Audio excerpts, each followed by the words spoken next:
saying that I said that it cannot remain free forever, I never said that. I'm sorry.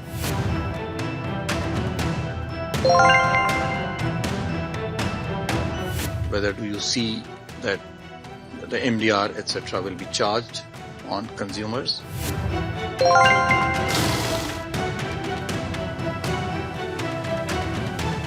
For the sustainability, that whether collectively or individually, someone pays for it.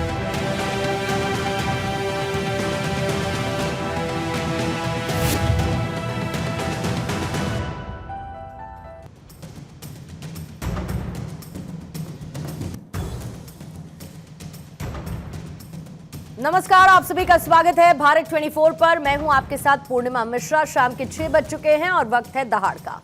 Digital क्रांति को लेकर भारत दुनिया में झंडे गाड़ चुका है। इस डिजिटल क्रांति में एक बहुत बड़ा हिस्सा यूपीआई ट्रांजैक्शंस का भी है। अब शहर हो या फिर दूर दराज का गांव, देहात का इलाका, हर जगह लोग 5 रुपए से लेकर लाखों रुपए का पेमेंट महज एक क्लिक में कर रहे हैं। और पेमेंट का बेहद आसान और सुरक्षित तरीका होने की वजह से हर किसी की ये पहली पसंद बन चुका है। और इसने एक नया रिकॉर्ड बनाते हुए एक दिन में अमेरिका की आबादी से 2 गुना ट्रांजैक्शन कर डाला। अभी तक इस ट्रांजैक्शन पर किसी भी तरीके का एक्स्ट्रा चार्ज, अतिरिक्त चार्ज नहीं लगता है। उल्टे इसे लोकप्रिय बनाने के लिए, पॉपुलर बनाने के लिए लोगों को कैशबैक दिया गया। लेकिन लोकप्रिय बनाने के बाद अब रिजर्व बैंक इस पर आने वाली लागत को वसूलने की तैयारी में है। रिजर्व बैंक के गवर्नर ने इसके संकेत दे दिए हैं। हालांकि रिजर्व बैंक ने कहा कि अभी यह तय होना बाकी है कि यह लागत वहन कौन करेगा, सरकार करेगी, बैंक या फिर यूजर, यह तय करना होगा। जाहिर बात है कि रिजर्व बैंक को डर इस बात का भी है कि टैक्स लगने पर जनता का इससे मोहभंग हो सकता है। ऐसे में सरकार के डिजिटल क्रांति के नारे को सेटबैक लग सकता है। आज बहस नहीं, लेकिन इस मुद्दे को समझने की कोशिश अपने एक्सपर्ट पैनल से करेंगे कि डिजिटल ट्रांजैक्शन पर बैंकों की लागत बढ़ती है या फिर कम होती है। लेकिन आइए उससे पहले रिजर्व बैंक ने यूपीआई को लेकर किस तरीके के संकेत दिए, आपको वो सुनवाएंगे। You know, saying that I said that it cannot remain free forever, I never said that. I'm sorry. I want to clarify, I never said that it can remain free forever. The question was, I think, to the effect that whether do you see that the MDR, etc., will be charged on consumers. And I said over there that there are costs. What is important, I said, is that there are costs, and these costs have to be paid by someone. Who pays is important, but not so important than someone footing the bill. And so it is important for us, for the sustainability, that whether collectively or individually, someone pays for it. So I never said that it cannot remain free forever. तो आज इसी मुद्दे को विस्तार से समझने के लिए कुछ सवाल रहेंगे जिनको चर्चा में करेंगे शामिल। पहला सवाल यही रहेगा, साफ साफ बोला रिजर्व बैंक ऑफ इंडिया, हमेशा फ्री नहीं रहेगा यूपीआई। कौन चुकाएगा लागत, बैंक, सरकार या फिर ग्राहक? यूपीआई पर भी लगा टैक्स तो जनता ना जाए रूठ। हर लेन देन पर टैक्स ऐसा, फिर पैसा अपना कैसा? लोगों की कमाई किसकी जेब भराई? हमारे साथ मौजूद रहेंगे कांग्रेस के प्रवक्ता यश श्रीवास्तव भी, शरद कोहली जी फाइनेंस एक्सपर्ट हमारे साथ मौजूद हैं, संजय राणा जी मार्केट एक्सपर्ट हमारे साथ मौजूद हैं और बैंकिंग एक्सपर्ट अश्विनी राणा जी भी हमारे साथ मौजूद हैं। आप सभी का बहुत बहुत स्वागत करती हूं। और अश्विनी राणा जी, आप ही के साथ शुरुआत करूंगी। यूपीआई ने देश को किस तरीके की डिजिटल स्पीड दी वो हम सब ने देखा। यूपीआई ट्रांजैक्शन को लेकर 7 मिलियन का रिकॉर्ड, यानी अमेरिका की आबादी से भी 2 गुना। लेकिन क्या आपको लगता है कि आरबीआई गवर्नर की तरफ से दिए गए संकेत ये बताते हैं कि इस रफ्तार में कोई रुकावट लगने की संभावना है? और दूसरा, इसको वहन कौन करेगा, इस बात की संभावना आपको क्या दिखती है? देखिए, रिजर्व बैंक के गवर्नर ने जिस प्रकार से आज एक स्टेटमेंट देकर एक हलचल पैदा की है, मुझे लगता है कि वो एक हलचल ठीक नहीं है। कि जब आपने भी बताया कि हम इतनी तेज़ी से इस डिजिटल ट्रांजैक्शंस की ओर बढ़ रहे हैं और लोग इसको एक्सेप्ट कर रहे हैं, कारण क्या है कि भाई आप इसके चार्जेस क्यों लोगे? जब आप कैश ट्रांजैक्शंस लोग करते हैं तो उसमें भी जो कॉस्ट आती है बैंक की, कैश को रखने की, कैश को ट्रांसफ़र करने की, नोट को छापने की, तो वो भी तो सरकार वहन करती है। तो आप ये अपना ही जो आपने नया क्रांति शुरू की है, उस क्रांति के राह में रोड़े अगर डालेंगे तो बहुत मुश्किल है, लोग जो है वापस जो है उस पर चल जाएंगे और आपकी जो सोच थी उसके ऊपर मुश्किल हो जाएगी। इसलिए सरकार अगर देखिए कॉस्ट तो आती है उसमें, बैंक को भी आती है, और लेकिन अगर वो कॉस्ट को सरकार वहन करे तो मुझे लगता है ठीक रहेगा। अगर वहन करना है तो ना तो बैंक पे आना चाहिए, नहीं तो ना ही ग्राहक पे आना चाहिए, नहीं तो ग्राहक जो है वो अपना ट्रैक किस तरीके का खर्चा सर बैंक पर कैसा बोझ पड़ता है, क्योंकि आप बैंकिंग एक्सपर्ट है और इसीलिए समझना जरूरी क्या है कि जो भी डिजिटल ट्रांजैक्शंस होती है तो जो सिस्टम जो जिसके थ्रू वो हो रहा है उसको प्रोटेक्ट करना, उसकी सिक्योरिटी का खर्चा, उसको मेंटेन करने का खर्चा, ये सारा एक बहुत बड़ा, उसके सर्वर्स को प्रोटेक्ट करने का खर्चा, वहाँ जो लोग काम करते हैं उसका ये खर्चा है। मैं इससे वो नहीं कर रहा हूँ, लेकिन उससे एटलीस्ट कम है कि जो खर्चा फिजिकल कैश को कैरी करने में, ट्रांसफर करने में, एक बैंक से दूसरे रिजर्व बैंक में नोट छपना, वहाँ से बैंकों को जाना, बैंक से ब्रांच में जाना, ब्रांच से एटीएम में जाना, वो भी। एक छोटा एग्जांपल देती हूँ और ये मेरा अपना एक्सपीरियंस है, फिर उसके बाद मैं बाकी मेहमानों का रुख करती हूँ। मेरा अपना एक्सपीरियंस सर ये है कि पहले जैसे अगर मैं बैंक में जाती थी और मुझे अपनी पासबुक को फिल कराना होता था तो बहुत ज़्यादा ट्रांजैक्शंस मुझे नहीं दिखते थे, लेकिन अब जब जिस अकाउंट से मेरा यूपीआई कनेक्टेड है, अगर मैं उसकी पासबुक निकलवाने के लिए जाती हूँ, उसको प्रिंट करवाने के लिए जाती हूँ, तो बैंक वाले परेशान हो जाते हैं और कहते हैं कि आपके इतने ट्रांजैक्शंस हैं कि 5 से 6 पासबुक लग जाएंगी। बहरहाल ये तो एक छोटे बोझ की बात है, मुमकिन है कि उन पर और भी बोझ पड़ता होगा। क्विकली बस मुझे इतना बताइए राणा साहब। उदाहरण एक देता हूँ कि भाई लोग क्या करें। आप पेटीएम अगर आपके पास है, पेटीएम का वैलेट है, उसमें 10,000 रुपए तक आप उसमें कैश को रख सकते हैं। आप एक बार 10,000 निकाल के उसमें रख लीजिए और वहां से खर्चा करते रहिए। अच्छा। तो आपकी जो बैंक में जो पासबुक है उसमें एंट्रियां इतनी ज्यादा छोटी छोटी रिफ्लेक्ट नहीं होंगी, तो ना बैंक परेशान होगा ना आप परेशान होंगे, और आसानी से आप वहां से जो है उसको बिना पिन के जो है वो ट्रांजैक्शन भी कर सकते हैं। ठीक है। यश भी इस वक्त मेरे साथ जुड़ चुके हैं क्योंकि सिंगल पॉलिटिकल पार्टी के रिप्रेजेंटेटिव है, इसीलिए यश आपसे एक टेक लूंगी क्योंकि बाकी एक्सपर्ट्स भी हैं और आपकी तरफ से कुछ सवाल अगर उठाए जाते हैं तो मैं चाहूंगी कि तमाम मौजूद एक्सपर्ट्स उन सवालों का जवाब भी देंगे। यश, आपको क्या लगता है आरबीआई गवर्नर की तरफ से दिए गए संकेत को हम कैसे देखें, क्योंकि हमने यूपीआई पेमेंट्स को, डिजिटल क्रांति को हमेशा से किस तरीके से बढ़ाने पर और वो जनता के बीच में पॉपुलर बनाने के लिए बहुत सारे मेजर्स सरकार की तरफ से, आरबीआई की तरफ से हमने देखे हैं। ऐसे में अगर इस तरीके के संकेत मिलते हैं कि अब ट्रांजैक्शंस पर पैसा लग सकता है, इसको कैसे देखते हैं आप? इसको हम ऐसे देखते हैं पूर्णिमा जी कि आपकी जेब में अगर कोई नोट है तो उसको लेने देने के लिए आपको उस नोट में से एक हिस्सा काट के किसी चंदे में देना पड़ेगा, ऐसे देखते हैं इसको। यहाँ हमें मुझसे पहले जितने भी लोग बात कर रहे हैं, ये संकेत तो हमें साफ साफ दिख रहे हैं कि इसका कारण हमें सरकार कहेगी कि भाई हमें खर्च वहन करना पड़ता है और हमारे ऊपर बोझ आता है और जनता इतना ट्रांजैक्शन कर रही है। और अभी आप भी चर्चा कर रही थी कि छोटे छोटे ट्रांजैक्शन में पासबुक मोटी हो जाती है। तो क्या हमने बैंक चार्जेस नहीं दिए? क्या जो फैसिलिटीज पहले हमें फ्री में मिलती थी हर बैंक में, उदाहरण के लिए हमें एक number of ATM withdrawals free मिलते थे, आज हमें तीसरे विड्रॉल के बाद पैसा देना पड़ता है, बैलेंस चेक करने के लिए कुछ पैसा कट जाता है, उसके ऊपर जीएसटी भी कट जाता है। ऐसी तमाम चीजों के बाद भी सरकार हमारे ट्रांजैक्शंस का वहन नहीं कर पा रही है। और ये वो सरकार है जिसने ट्रांजैक्शंस को प्राइवेटाइज कर दिया। भीम जो ऐप थी, हालांकि payments corporation of India Manmohan Singh ji की देन थी, लेकिन इस सरकार ने भरपूर श्रेय बटोरा।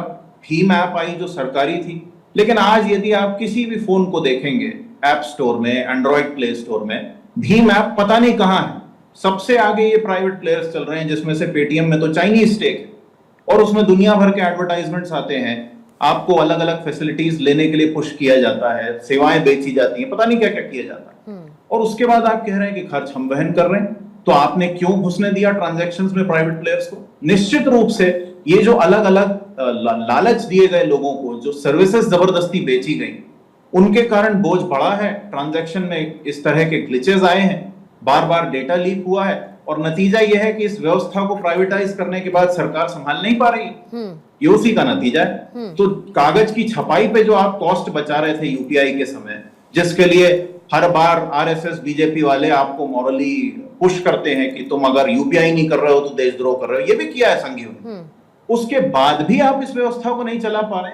150 करोड़ का देश अगर एक दिन में 70 करोड़ ट्रांजैक्शन कर रहा है तो आप उसकी दुहाई दे के पैसा मांग रहे हैं, तो क्या करें फिर? हम अपने नोट के साथ कैंची लेके घूमें? क्या चाहती है ये सरकार? ठीक है, हालांकि अभी आरबीआई की तरफ से नहीं कहा गया है कि इसका जो खर्चा है वो वहन करने वाला एक कंज्यूमर रहेगा, एक यूजर रहेगा। उन्होंने ये कहा कि किसी को तो इसका खर्चा वहन करना पड़ेगा, या तो सरकार करे या फिर बैंक्स करे और या फिर जो यूजर है वो करे। अभी किसी का स्पेसिफिक नाम यश नहीं आया है कि इसका मतलब तो आप भी जानती हैं पूर्णिमा जी, जैसे जीएसटी भी सरकार जो है वो कंज्यूमर से नहीं ले रही थी, लेकिन घुमा फिरा के जा तो हमारी जेब से रहा था। लेकिन उसको अज्यूम करने से पहले मुझे लगता है कि जब जितना स्टेटमेंट आया है उसके हिसाब से हम चीजों को समझने की कोशिश करते हैं। जाहिर है कि जब उस तरीके का ऐलान होगा तो उसको उस पर्सपेक्टिव से भी समझा जाएगा। शरद कोहली साहब आपके पास आते हैं, फिर उसके बाद संजय राणा जी आपके पास आती हूँ। आपको लगता है सर कि अगर टैक्स ना लिया जाए, किसी तरीके का चार्ज ना लिया जाए, तो डिजिटल क्रांति जैसा पेमेंट सिस्टम हम टिकाऊ माने?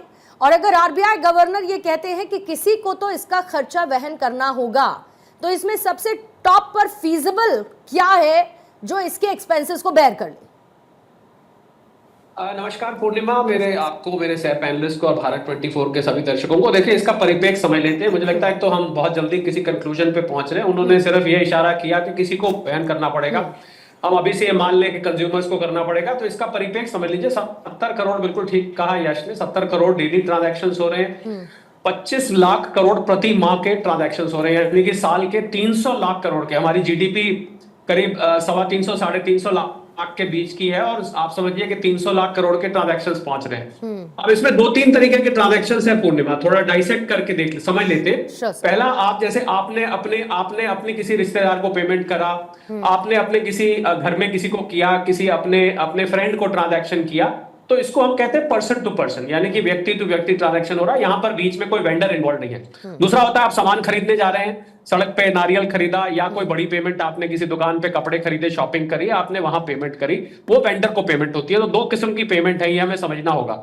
तो अब जो खर्चा देखिए, नेशनल पेमेंट कॉर्पोरेशन लिमिटेड, आपको पता होगा, इसको मैनेज कर रही है। एनपीसीआई ऑफ इंडिया लिमिटेड इसको मैनेज कर रही है, और सरकारी संस्थान है, ये बात हम जानते हैं। तो मुझे लग रहा है कि ये, पहली बात तो ये ग्राहकों पर आने वाला नहीं है। क्यों नहीं आने वाला, मैं आपको वजह बताता हूं।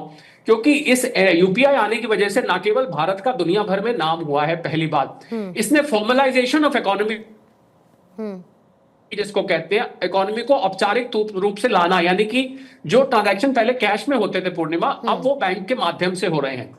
इसका अर्थ यह है कि जो, अगर मान लीजिए कोई 2 नंबर का पैसा घूमता था इकोनॉमी में, आज आपको खुले पैसे नहीं मिलते हैं, वो कहता है यूपीआई कर दीजिए। ये सारा पैसा कैश में चलता था, जिसकी ट्रेल नहीं होती थी। आप जब कैश देते हैं तो कोई ट्रेल नहीं होती है, किसी को पता नहीं लगता किसने किसको दिया, पर यूपीआई से दिया तो आपके बैंक में आ जाता है। तो पहले तो सरकार को फॉर्मलाइजेशन, यानी इससे आयकर के जो टैक्स पेयर्स हैं वो बढ़ रहे हैं, टैक्स की कलेक्शन बढ़ रही है, तो इसकी कुछ कॉस्ट वहां पर जाके आप कवर हो जाती है। दूसरा, इसकी वजह से अगर आज 37 लाख करोड़ के आसपास का पूर्णिमा कैश इन सर्कुलेशन है, इसको हम सीआईसी कहते हैं, कैश इन सर्कुलेशन, यानी कि जो रोकड़ा आपकी हमारी जेब में मिला के सबके पूरे देश के पास इतना है। अगर यूपीआई ना होता पूर्णिमा, मैं बड़ी बात कहने जा रहा हूं, तो जिस रफ्तार से हमारी अर्थव्यवस्था ग्रो कर रही है, ये आंकड़ा 50 लाख करोड़ तक पहुंच गया होता। इसका मतलब आपकी कैश प्रिंटिंग कॉस्ट काफी हद तक बची है, तो कुछ हद तक ये वहां कवर हो जाता है। तो मुझे लगता है कि इसका भार, जहां तक जब वेंडर को पेमेंट होगी, हो सकता है बहुत नॉमिनल वेंडर को बियर करना पड़ सकता है, और अगर P2P होता है, यानी पर्सन टू पर्सन होता है, तो इसकी कॉस्ट जो है बैंक बियर कर सकता है। तो मुझे ऐसा नहीं नजर आता, क्योंकि प्रधानमंत्री मोदी जी के दिल के बहुत करीब है। इसने फाइनेंशियल इंक्लूजन में बहुत मदद किया है स्कीम ने। जनधन अकाउंट जो खुले आज 55 करोड़, उसमें यूपीआई और जनधन, आधार, मोबाइल और यूपीआई में चौथा भी डायमेंशन जोड़ रहा हूं, उसमें बहुत ट्रिनिटी रही है। आज अगर बैंक अकाउंट ना हो तो आप यूपीआई पेमेंट नहीं कर सकते। तो मुझे लगता है क्योंकि ये सरकार के दिल के बहुत करीब है, सरकार लोगों के ऊपर बोझ नहीं आने देगी।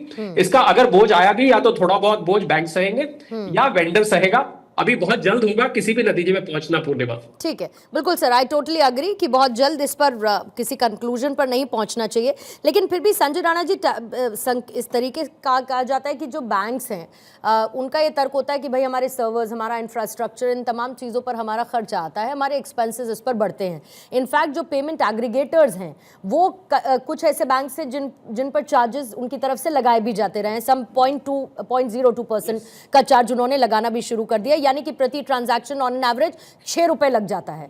तो ये संकेत ऑलरेडी इस व्यवस्था से जोड़कर कैसे देखे जाएं?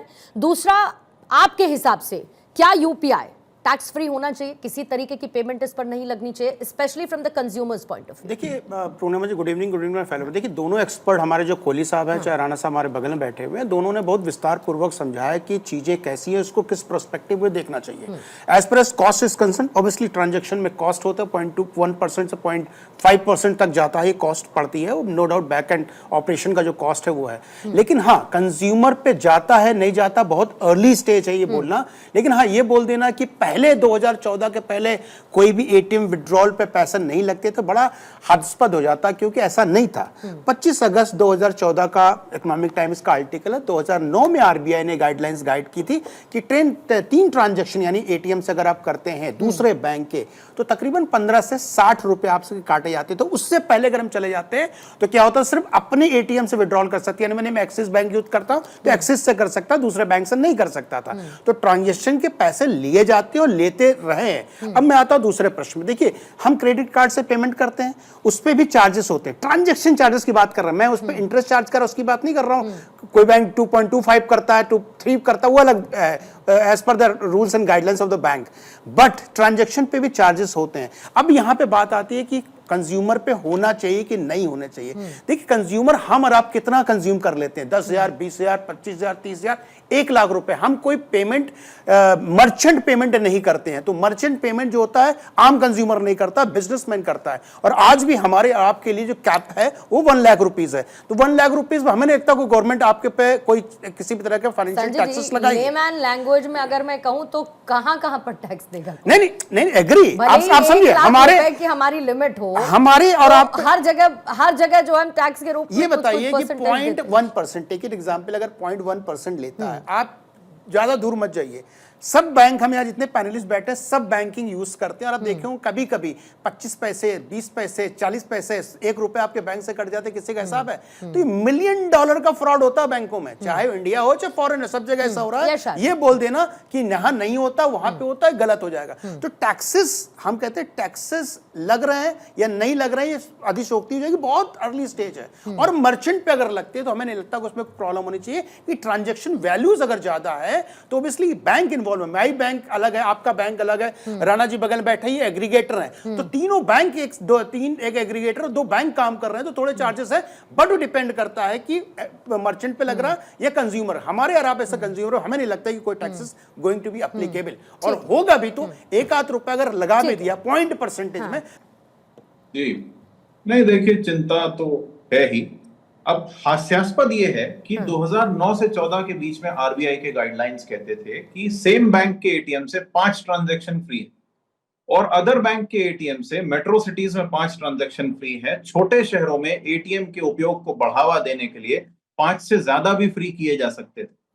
14 के बाद तुरंत ये लिमिट 3 पर आ गई। और जैसा मैंने बताया, पहले बैलेंस चेक करने पे कोई चार्जेस नहीं लगते थे, अब वो भी लगते हैं। तो आपको जो बैलेंस है, यदि आप एटीएम पर चेक करेंगे तो आपको उसका पैसा लगेगा। और इसके अलावा चार्जेस कैसे कस्टमर वहन नहीं करता है वो मुझे नहीं पता, क्योंकि अगर मैं किसी भी जगह पर जाऊं, आप जाएं, कोई भी जाए और क्रेडिट कार्ड से पेमेंट करे या डेबिट कार्ड से पेमेंट करे, तो दुकानदार पॉस मशीन में 2.5-3% जोड़ता है। तो ये तर्क कहां से आ रहा है मैं नहीं जानता कि भाई इसका वहन जो है वो एंड कस्टमर पर नहीं आएगा। अब आप चाहे कुछ भी बोल लीजिए। अब जैसे कोहली जी हैं, कोहली जी ने कहा कि यूपीआई सफल इसलिए है क्योंकि इसका दुनिया में नाम हो रहा है, ये उनका पहला तर्क था। नहीं, उनका ये कहना था कि यूपीआई का वहन जो है वो जनता पर नहीं आएगा क्योंकि पूरी दुनिया में यूपीआई का नाम हो रहा है, ये उनका तर्क था, मुझे याद है अभी। तो देखिए, सच को पहचानने की जरूरत है। हमारे देश की ये सेवाएं देश के लोगों तक पहुंच बढ़ाने के लिए उनको हतोत्साहित करना बंद करना पड़ेगा। ये हतोत्साहन है। यदि आप प्रोत्साहन करना चाहते हैं तो ट्रांजैक्शन के ऊपर दिन रात लोगों के ऊपर नकेल कसना बंद कीजिए कि तुम खर्चा कैसे कर लोगे, तुम आधार कार्ड बताओ, ये बंद होना चाहिए। अभी जो बात हो रही थी कि वॉलेट में पैसा डाल के आप कुछ सीमा तक ट्रांजैक्शन बिना पासबुक में डाले कर सकते हैं, वो लगभग वैसा है जैसा कैश होता था। हमने एक बार विड्रॉल कर लिया, मतलब उसके बाद वो सिर्फ कैश विड्रॉल मतलब आपकी आप पासबुक में आएगा। यश क्या चाहते हैं आप? वही हो मैं कि हम जो black एक money चाहते हैं, ट्रेडिशनल black नहीं money। पूर्णिमा जी, मैं हम- ये चाहता हूँ, हाँ। मैं और कोई भी उपभोक्ता ये चाहता है कि यदि हम अपने पैसे का लेन देन कर रहे हैं, जो आपने भी अभी कहा हाँ। कि हम अपना वो पैसा जिस पर टैक्स दे चुके हैं, दुनिया भर के चार्जेस है, सब दे चुके हैं, अब उसके लेन देन में भी यदि हमसे पैसा लिया जा रहा है तो ये गलत है। ठीक है, ये बंद हो जाना ठीक है। दोनों जवाब देना चाहते हैं, पहले राणा जी आपसे, कोहली साहब आपसे, फिर उसके बाद देखिए, फौरन कुछ सर आपके चीजों पास ना आ रहे हैं। पॉलिटिक्स से हट करके हमें चर्चा करनी चाहिए, जो आम चर्चा है, और बड़ी अच्छी बात लग रही है। एस जी ने एक प्रश्न उठाया। देखिए, यक्ष प्रश्न है ये, पहले जो ट्रांजैक्शन था 2009 से पहले, देखिए फैक्ट्स बिल्कुल क्लियर होने चाहिए। 60 रुपए तक था, उसको गिरा करके 20 रुपए कर दिया गया। नो डाउट 5 से 3 कर दिया गया, लेकिन अमाउंट जो था 60 रुपए से 20 रुपए कर दिया गया, इन्होंने नहीं बताया। देखिए, हम कहते हैं टैक्सेस अप्लीकेबल है कि नहीं, ये हम लोग को अभी नहीं पता है। और आज भी जैसे इन्होंने बोला कि 2.5% लेता है, भैया वो ग्राहक से नहीं लेता है। 2.5% जो बैंक क्रेडिट कार्ड का हो, अमेरिकन एक्सप्रेस बैंक का है, जो नॉर्मल जैसे एक्सिस बैंक हो गया, आईसीआईसी बैंक का 1.25% है। तो सर, या तो आप जानते नहीं है उसका बैकग्राउंड कितने परसेंटेज होता है, आपने बोल दिया, हमसे वहन नहीं करता है। नो डाउट शॉपकीपर को लगता है, लेकिन शॉपकीपर इसलिए क्रेडिट कार्ड, यूपीआई या डेबिट कार्ड की फैसिलिटीज देता है कि कस्टमर को कन्वीनियंस हो बाय मेकिंग द पेमेंट, उसके पास सारे ऑप्शन अवेलेबल होने चाहिए। तो वो हिसाब से कॉस्टिंग, जो बैक एंड कॉस्टिंग होती है, वैसे की जाती है। तो ये बोल दीजिए 2.5% आपसे वसूलता, भैया हमसे कहां वसूलता है? बिजनेस करने बैठे तो हमें पूरी कॉस्टिंग एनालिसिस शीट बनानी पड़ेगी, और हम धंधा करते हैं, हमें पता एनालिसिस शीट कैसे बनती है और क्या चीज कैसी होनी चाहिए। सिर्फ बोल देना आकर के टीवी पे कि फलाना ऐसे हो रहा नहीं है। अब 2009, इसलिए मैंने इकोनॉमिक टाइम्स बोला है, पूर्णिमा जी की कांग्रेसियों की आदत है कि उलझुल बात करने की। 25 अगस्त 2014 का 1:29 का इकोनॉमिक टाइम्स पढ़ लीजिए, इसलिए सारा डिटेल्स आपको दे रहा हूं, कल को ये बोलने का मौका नहीं मिले भैया है तो गलत बोल रहे थे। सारे डिटेल्स एनालिसिस है 2004 से लेकर 2014 तक। ठीक है, शरद कोहली जी। मैं देखिए, जो यश ने बात कही कि कुछ संस्थान हैं जो कि क्रेडिट कार्ड चार्जेस को ऐड कर देते हैं, मैं संजय राणा जी को बताना चाहूंगा, जो बड़े संस्थान है वो नहीं लेते, वो ठीक कह रहे हैं। जो जहाँ बड़े संस्थान है, जहां पर अमीर लोग जाते हैं, वहां पर आपके क्रेडिट कार्ड के चार्जेस वेंडर से लिए जाते हैं। पर अब किसी छोटी दुकान पे जाएंगे आप, तो वो कहेगा साहब इसके तो हमें चार्जेस देने पड़ेंगे, या आपको दो, तो अगर 100 रुपए की चीज है तो वो कहेगा साहब 102 रुपए मैं आपसे लूंगा, 103 रुपए लूंगा, क्योंकि ये मैं अपनी जेब से नहीं भरूंगा, मेरा मार्जिन बहुत कम होता है। खासकर वहां पर जहां पर दुकानदार को मार्जिन कम होता है, वहां पर वो पैसा जोड़ देता है। ये बात यश जी की ठीक है।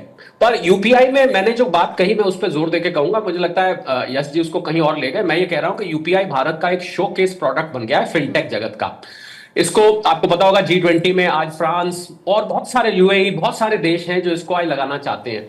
तो देखिए, जब पेमेंट की सुविधा के लिए वेंडर को कुछ ना कुछ कॉस्ट जो है वो बेयर करनी पड़ती है। तो पहली बात तो अभी आया नहीं है। हम ऐसे खतरे की बात कर रहे हैं जो कि अभी तक आया नहीं है। हल्का सा उन्होंने कैजुअल जिक्र किया है कि हम सोच रहे हैं। अगर ये आया भी तो मुझे ये यकीन है कि ये लोड वेंडर पे डाला जाएगा। मैंने आपको 2 ट्रांजैक्शन बताए हैं, दोनों को ध्यान से नोट कर लें कि जो P2P है, यानी पर्सन टू पर्सन, मान लीजिए मैंने आपको कुछ पैसा भेजा, तो इसमें तो ना आप वेंडर है ना मैं वेंडर हूं। मैंने आपको मान लीजिए कोई दस्ती दिया है, या कोई पेमेंट करनी थी, मैंने आपको कर दिया है, या कोई मदद करी है, कुछ भी हो सकता है। वहां पर ये ट्रांजैक्शन मुझे लगता है बैंक बियर करेगा, या इसको एनपीसीआई एब्जॉर्ब करता रहेगा। जो वेंडर की पेमेंट है, यानी कि आप जो सामान खरीद रहे हैं यूपीआई के माध्यम से, उसका वेंडर पेमेंट करेगा। इसमें जैसे क्रेडिट कार्ड में अभी सिस्टम है, और ये बहुत ही थोड़ा होगा, पर इतना थोड़ा होगा ये कि आपको महसूस नहीं होगा। मतलब 1 लाख रुपए पे मान लीजिए आपको 20 रुपए 30 रुपए आएगा, तो वो आपको महसूस नहीं होगा। तो हमें इसमें व्यर्थ की चिंता करने की पूर्णिमा बिल्कुल भी जरूरत नहीं है। बहुत अच्छी चीज आई है। आज आप बैठे बैठे 3 सेकंड के अंदर आप पेमेंट कर देते हैं। ये ऐसे ही है पूर्णिमा, इसका मैं एक तुलना करना चाहूंगा। जैसे कि आप हाईवे पे आजकल टोल देते हैं, बहुत लोग टोल से भी परेशान हैं कि भाई बहुत टोल जाता है, 200-500, यहां से आप मथुरा जाइए, आगरा जाइए, आपका 500-600 रुपए टोल लग जाता है, जयपुर जाइए। पर आप ये देखिए कि पहले जिस जर्नी को आप 8 से 9 घंटे में करते थे, आज आप वहां 3 घंटे में पहुंच जाते हैं। अब आपका पेट्रोल कम लगा, गाड़ी की तोड़ फोड़ कम हुई, गाड़ी की वेयर एंड टियर जो कहते हैं वो कम हुई, आपका मतलब समय बचा। तो मुझे लगता है, हाँ ठीक है, मतलब तो कहने का मतलब ये है साहब कि कोहली साहब आप ये कहना चाह रहे हैं कि अगर आपको सुविधा मिलती है तो उसका एक बेयर मिनिमम अगर शुल्क है, क्योंकि आप सुविधा का लाभ भी उठा रहे हैं, तो ऐसे में बेयर मिनिमम शुल्क उठाने में भी कोई समस्या होनी नहीं चाहिए। यश, मैं आपका जवाब देने से पहले अश्विनी जी के पास जरा जाना चाहूंगी, बहुत देर से वो इंतजार कर रहे हैं। अश्विनी जी, इसी बात को जो शरद कोहली साहब ने उठाया कि पर्सन टू पर्सन का चार्ज नहीं होगा, प्रॉब्ली वेंडर के पास होगा, लेकिन अगर वेंडर के पर्सपेक्टिव से देखें तो छोटे वेंडर्स भी हैं, बड़े वेंडर्स भी हैं, बड़ी दुकानों से भी हम सामान खरीदते हैं, यहाँ तक कि हम रेहड़ी पटरी वालों को भी यूपीआई का पेमेंट करते हैं। क्या आपको लगता है कि जिस तरीके का एक सपोर्ट मिला, हर जगह हमें स्कैनर्स नजर आते हैं, हर जगह हमें क्यूआर कोड नजर आते हैं कि हमें 5 रुपए से लेकर 500, 5,000, 50,000 तक की पेमेंट करनी हो तो हम क्विकली 5 से 10 सेकंड के अंदर वो पेमेंट कर पाते हैं, ये कहीं ना कहीं उसको डिक्लाइन करेगा, क्योंकि ये सब्सिडी मॉडल के साथ शुरू हुआ था, उसको बहुत ज्यादा लंबा रख पाना, कैरी कर पाना भी मुश्किल आरबीआई के लिए है क्या? नहीं, ऐसा होगा नहीं। कोहली जी ने भी कहा, और जब तक कोई उसके ऊपर फैसला नहीं होता, कोई भी हम एज्यूम कर लें, वो ठीक नहीं है। आज भी जो बैंक चार्जेस अगर जैसे आईसीआई बैंक लेता है 0.02% ले रहा है, बट सर तो उन्होंने वो रूल आउट नहीं किया ना, मैं ये कह रही हूँ। नहीं, उन्होंने जब ये कहा कि या तो बैंक करे, या सरकार करे, या फिर कंज्यूमर करे, या तो फिर उसका नाम ही नहीं आता। इसलिए मैंने कहा कि पहले ही मैंने कह दिया कि कंज्यूमर पर आना नहीं चाहिए, बैंक पर आना नहीं चाहिए, सरकार करे, क्योंकि वो अपनी जो प्रिंटिंग की कॉस्ट, नोटों की ट्रांसफर की कॉस्ट, वो सारी बचा रही है। बहुत बड़ी कॉस्ट है वो, हमें लगता नहीं है, लेकिन बहुत बड़ी कॉस्ट है, उसको बचा रही है। तो उसके रिप्लेसमेंट में जब ये डिजिटल करेंसी आई है तो वो सरकार ही वहन करे। और छोटी ट्रांजैक्शन पर तो अगर आया भी तो अभी भी जो है वो 2,000 रुपए से नीचे की ट्रांजैक्शन के ऊपर कुछ नहीं है। जो आईसीआई बैंक जो या दूसरे 1-2 प्राइवेट बैंक जो ले रहे हैं, तो वो भी मैक्सिमम 6 रुपए जो कॉस्ट ले रहे हैं, तो वो 2,000 रुपए की ऊपर की जो ट्रांजैक्शन है उसके ऊपर ले रहे हैं। और उसके पास भी, उनके पास एस्क्रो अकाउंट है, तो उसके लिए भी उसके चार्जेस नहीं के बराबर है। दूसरी तरफ अगर हम इन बेयर मिनिमम चार्जेस को लेकर सवाल उठाएंगे, जो ठीक है सवाल उठने भी चाहिए, अगर किसी को ऑब्जेक्शन है तो वो रखना भी चाहिए, लेकिन दूसरी तरफ हम इस बात को भी देखेंगे कि इस डिजिटल क्रांति ने भारत को कहां पर पहुंचाया, कैसे फैसिलिटीज को एक छोटे छोटे कंज्यूमर एंड तक अवेलेबल करवाया, एक सिंगल क्लिक लोगों के लिए कितना ज्यादा सुविधाजनक बना, और इस डिजिटल पेमेंट सिस्टम ने भारत की डिजिटल क्रांति में 4 चांद लगा दिए, जिस बात का जिक्र कोहली साहब भी कर रहे थे कि दुनिया में इसका जिक्र होता है, दुनिया में इसकी तारीफ होती है कि भारत ने डिजिटल क्रांति में बहुत ऊंची छलांग लगाई है। तो इसको भी तो हमें साथ में देखना होगा, कंसिडर करना होगा। पूर्णिमा जी, डिजिटल क्रांति की छलांग अगर हम प्राइवेट प्लेयर्स की पार्टनरशिप से देखते हैं तो हाँ, बहुत ऊंची छलांग है। आज हमें पैसे का लेन देन करते समय एक अलग विज्ञापन भी आता है कि आप जो कर रहे हो वो छोड़ो, वो आईपीएल का मैच आ रहा है, उसके लिए पैसा हमें दे दो। ये भी चल रहा है आज। अगर इसको हम छलांग मानते हैं तो हम जितनी देर चाहें उतनी देर खुश हो सकते हैं, लेकिन आज का सच ये है कि यदि हमारी अर्थव्यवस्था उतने अच्छे से परफॉर्म कर रही होती जैसा बताने की कोशिश हो रही है, आपके द्वारा नहीं, बहुत सारे लोग कर रहे हैं, तो हमें ये सब नहीं करना पड़ता। यदि हम आज वो कर रहे हैं जो पहले नहीं करते थे, यानी लेन देन पर पैसा लेने के बारे में सोच रहे हैं, और सुगबुगाहट को हम नकार नहीं सकते, क्योंकि 2 व्हीलर पे टोल भी यूपी में एक जगह शुरू हुआ था, फिर वो बंद हुआ या नहीं मुझे नहीं पता, लेकिन गडकरी जी ने बड़े साफ तौर पे ट्वीट कहा था कि हमने तो नहीं किया है, पर चालू हो गया था। उसी तरह ये भी चालू हो जाएगा, और फिर बोला जाएगा कि राष्ट्र हित में आप ये भी कर दीजिए। तो ये तभी होता है जब सरकार अपनी विफलताओं को छुपाने के लिए और बोझ जनता पर डालने के लिए नए नए बहाने खोजती है। ये बिल्कुल स्पष्ट है कि पहले जब नेशनलाइज बैंक हुए थे, साहूकारों से मुक्ति मिली थी, तब लोगों को ध्यान में रखते हुए बहुत रियायती दरों पर हर काम किया जाता था। आज वो दरें बढ़ गई हैं। निश्चित रूप से ये 2025 है, 150 करोड़ से ज्यादा आबादी है, लेकिन फिर भी उस अनुपात में भी जितनी बढ़त होनी चाहिए थी उससे ज्यादा हुई। यदि हमें एक बैलेंस चेक करने के लिए 15-20 रुपए देना पड़ता है जीएसटी समेत, तो ये कोई सफलता का प्रमाण नहीं। तो हमें ये गंभीरता से पर क्या आती हूँ राणा जी, पर क्या ट्रांसपेरेंसी की वजह से भ्रष्टाचार पर लगाम नहीं लगी डिजिटल पेमेंट्स के माध्यम से? बता दीजिए, क्या कैशलेस इकोनॉमी को लेकर अगर नकदी पर निर्भरता कम होती है तो क्या वो अच्छा नहीं हुआ? अगर फाइनेंशियल इंक्लूजन होता है डिजिटल क्रांति के जरिए, जहां पर गांव कस्बे से लेके छोटे छोटे लोग, महिलाएं इस बैंकिंग सिस्टम से जुड़ पाती हैं, स्पीड मिली, सिंप्लिसिटी मिली, बहुत आराम से लोग ट्रांजैक्शंस कर पाते हैं, या फिर डीबीटी बहुत इंपॉर्टेंट डीबीटी की मैं बात करती हूं, बिचौलिए जो पैसा खा जाते थे, अगर डीबीटी के जरिए उनको डायरेक्ट बैंक ट्रांसफर होता है और उनका पैसा सीधे उनकी जेब तक पहुंचता है, तो क्या डिजिटल क्रांति में हमको इन सबको काउंट नहीं करना चाहिए? मतलब हम अच्छा कुछ ना देखें। ये बात अगर मानने लायक होती तो मैं मानता, ये इसलिए नहीं कैसे है लेकिन मुझे तर्कों के साथ बताइए कि क्यों आप नहीं मानते पूर्णिमा हैं? जी बता रहा हूँ, वही बता रहा हूँ। बताइए। 99% से ज्यादा नोट वापस आ गए नोटबंदी के बाद। सर यदि आप हमारा यूज करते लक्ष्य हैं सफल नहीं यूपीआई? हुआ। यश आप यूज करते हैं यूपीआई? नहीं, मैं नहीं करता। आप यूपीआई श्योरली आप यूज नहीं करते हैं? बिल्कुल नहीं करता। Very difficult to believe. मैं पर्सनल क्वेश्चन पूछ रही हूँ लेकिन और मैं व्यक्तिगत जवाब दे भी रहा हूँ आपको। वेरी मैं डिफिकल्ट। खुद अपने फोन में यूपीआई नहीं चलाता। संजय राणा जी ऐसा नहीं। तो नहीं, ये क्या बोले संजय राणा? नहीं कैश होगा आपके पास तो कहां से आप यूपीआई करोगे भाई? अरे संजय राणा देखो, चुपचाप बैठो। अच्छा अरे ठीक। भाई कैश उम्र का जिसके लिहाज पास- कर रहे हैं, ऐसा बड़ी जवाब अच्छी देंगे डिबेट चल कि रही है। करते यश रहो। समझे संघी? अरे यश देखो, यश नाराज अच्छी मत हो डिबेट चल जाओ, रही है, आप कोई ही बात के आरजेडी की नहीं, जो नहीं, सरकार पूर्णिमा थी जी ना, अरे आपको सुन संजय लीजिए। संजय कहना चाहिए। वैसे वो उम्र में शायद हम सबके टोटल से ज्यादा बड़े हैं। हाँ ठीक, बिल्कुल सुनिए। बिल्कुल, आपसे अकल में बहुत बड़ा हूं मैं। अकल में नहीं, वो तो नहीं हो। ठीक है। अरे अकल पर्सनल में अटैक्स अंग्रेजी नहीं, सुनिए, पर्सनल में अटैक्स तीन नहीं, हो जाने दीजिए प्लीज। पर्सनल अटैक्स नहीं। मेरे पास टाइम है बहुत अच्छे से हाँ। इसको चर्चा करने के लिए, प्लीज इसको आगे बढ़ाएंगे। पर्सनल अटैक्स अवॉइड करिए प्लीज, बोलिए। पूर्णिमा जी देखिए, जो आपने मुझसे पूछा, हाँ। मैं व्यक्तिगत रूप से यूपीआई यूज नहीं करता हूं। और वो इसीलिए नहीं करता हूं क्योंकि मुझे अपने ट्रांजैक्शन में एडवर्टाइजमेंट नहीं चाहिए। तो ये मेरा चुनाव है। आप करते होंगे, लोग नहीं भी करते होंगे। बहुत सारे लोग यूपीआई रख के भी कैश से काम चलाते होंगे। सब कुछ चल रहा। सवाल यह है कि यदि कोई सुविधा उपलब्ध है तो क्या उसको उपयोग करने के लिए हमको आपको जबरदस्ती की जाएगी? क्या वो हमारी मर्जी नहीं है? नहीं, और आपकी तो अगर मर्जी आप चली रही उसको- है। आपको तो किसी ने, आप पूर्णिमा जी, यूपीआई प्लीज यूज नहीं पूरा करते। बोल लेने दीजिए, नहीं, पर आप प्लीज। यूपीआई यूज नहीं करते। आप देखिए किसी ने आपको जबरदस्ती नहीं की, तो कहां जबरदस्ती? पूर्णिमा जी प्लीज लेट मी फिनिश। अच्छा प्लीज। सवाल यह है कि यदि वो व्यवस्था उस कोहली तरीके साहब आ से रहे हो। चल रही है जैसा विज्ञापन दिया जाता है उसका, तो क्या हमें नए नए रोज बोझ लादने की जरूरत पड़ेगी लोगों पर? नहीं पड़ेगी। ठीक। ये इसीलिए पड़ रही है क्योंकि आप उस व्यवस्था को सही तरह से नहीं चला पा रहे।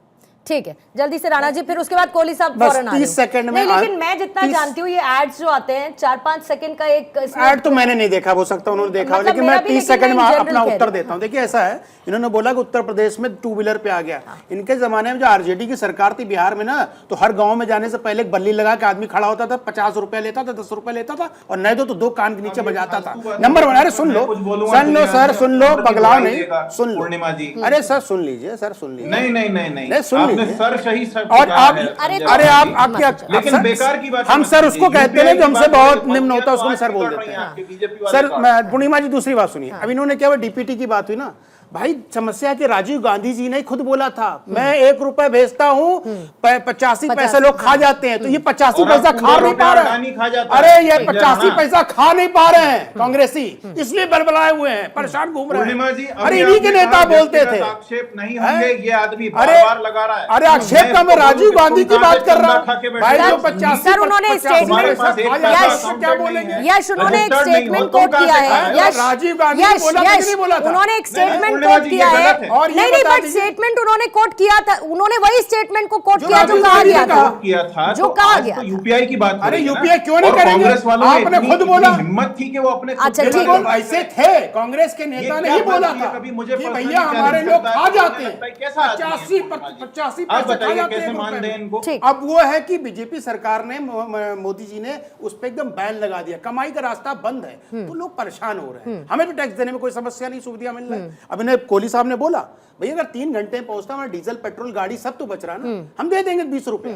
60 रुपए लेते थे ट्रांजेक्शन का, 20 रुपए आ गया, 40 रुपए के हिसाब का आंसर नहीं दे पाए, और जाके पढ़ लेना। मिलावटी पेट्रोल बेच रही है ये सरकार। अरे आप बताता हूँ, पेट्रोल पे आओगे तो मिलावटी- भागना पड़ेगा।